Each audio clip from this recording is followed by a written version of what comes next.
多第二個動作，都係對下肢肌肉好啲嘅。咁我做個環意式。點樣做？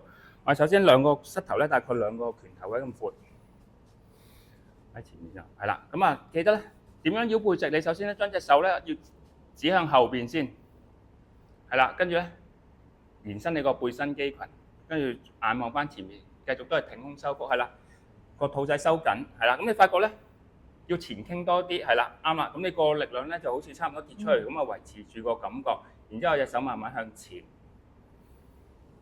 好，再向上。咁呢個 chair pose 嘅好處咧就係令你前大髀嗰個股四頭肌咧更加有效去運用。咁我實在落低咗坐喺後邊張凳嘅感覺。好，跟住推翻上嚟起身，係啦。即係呢個感覺真係好強烈嘅喎，好強烈㗎，好有嗰種收緊，好 firm。係啦，向上提，即係有啲力咧漸咗向上升起嘅。咁有啲人成日行樓梯冇力咧，因為係佢大髀冇力啊，同埋咧落地吸唔到震。我哋要膝頭腳腕唔受傷，你必須要每一下落地咧承受到身體6倍嘅重量。但係如果你大髀冇咗肌力，你咪會好容易受傷咯。咁所以咧，如果你想由開始想學跑步減肥，唔係一開始就去公園跑，你要練下呢啲環意識先。好，跟住隻手擺喺下巴嗰度。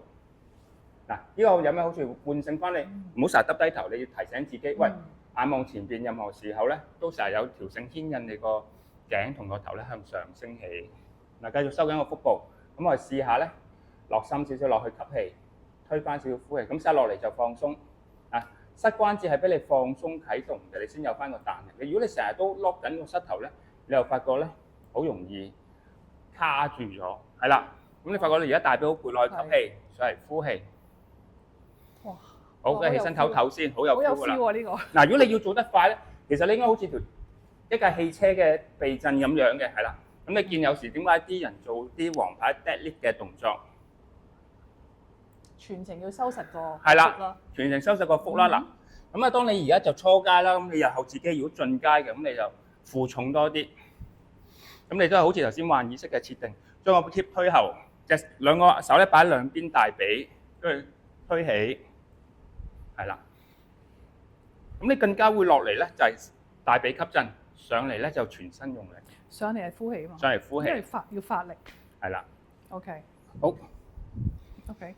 嗱，試下咧，自己再輕快啲，隻手咧好似